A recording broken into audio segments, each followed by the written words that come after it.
The illusion of reality.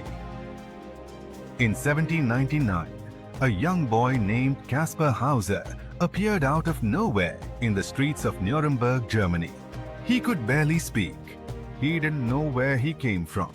He had no concept of the world around him. For years, he lived in isolation. A small dark room with no human contact. No sounds, no sight of the outside world.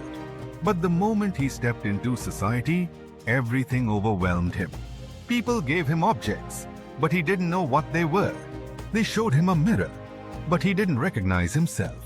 He didn't even understand that he was a person. And yet, within months, Caspar Hauser became someone. He learned words. He adopted a name. He accepted history as if he had always been a part of it. His mind filled in the blanks, constructing a past, an identity, a reality. Now think about yourself. You were born into this world, and from the moment your senses started working, you were told what everything was. This is your name. This is your family. This is the world. This is real. But what if none of it was? Everything you experience only happens inside your mind. You think you're seeing the world as it is, but you're not. You're seeing your brain's best guess of what's out there. Your reality is an illusion. Look around you. What you see isn't reality. It's just light bouncing off objects, processed by your brain.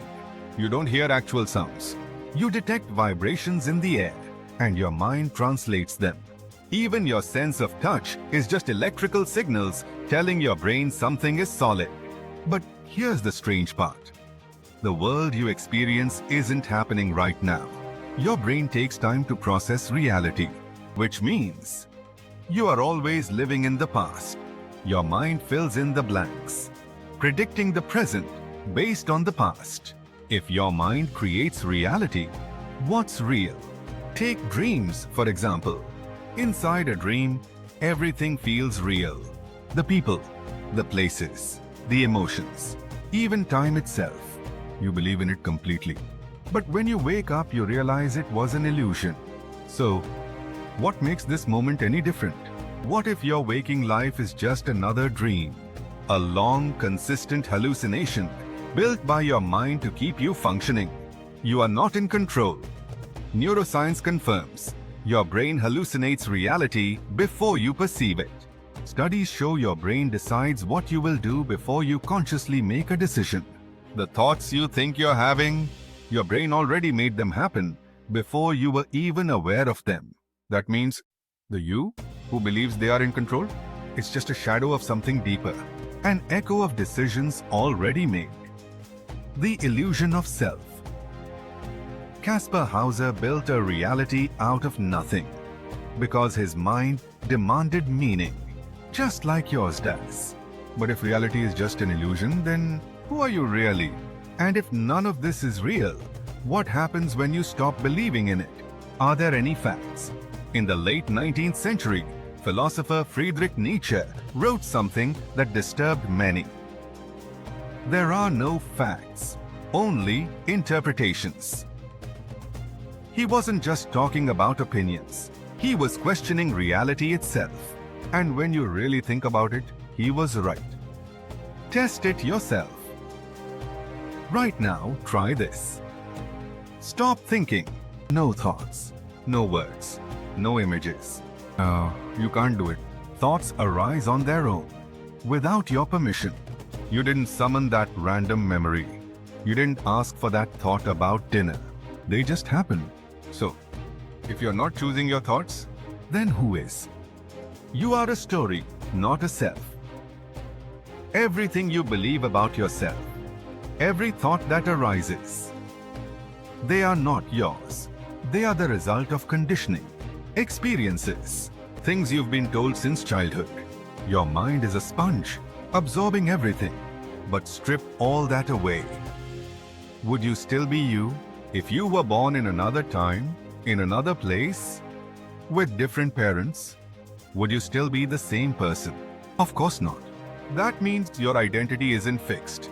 It's just a construct. And constructs can be questioned. Your brain is just guessing. Modern neuroscience proves something even stranger. The self you think you are doesn't actually exist in your brain. There is no control center, no you running the show. Your brain is just millions of competing processes, all working together to create the illusion of a unified self. Imagine a crowd of people, all shouting. One voice speaks the loudest. You assume that voice is you. But in the next moment, another voice takes over. Suddenly you're someone different. This is why you can't control your thoughts. Because the you that thinks it's in control is just another thought. The reality filter. Your brain is constantly filtering reality. You don't see everything, only what your brain lets you see. Example. In an experiment, people watched a basketball game. Halfway through, a person in a gorilla suit walked through the scene. Most people didn't see it. Their eyes saw it. The light hit their retinas. The information was there, but their brains deleted it. Why? Because it wasn't part of what they were focusing on. Now ask yourself, what else is your brain hiding from you? The story that controls you. Right now, your brain is constructing a story, a seamless illusion, a narrative so convincing you never question it. But once you see it, you can't unsee it. And then something changes. You stop reacting automatically. You stop blindly following the script. Instead, you become the observer, watching the illusion, instead of being trapped in it. And that changes everything. ThriveX, where growth begins. Don't miss out. Hit like, subscribe, and tap the bell icon to stay inspired. Together, we'll unlock your full potential.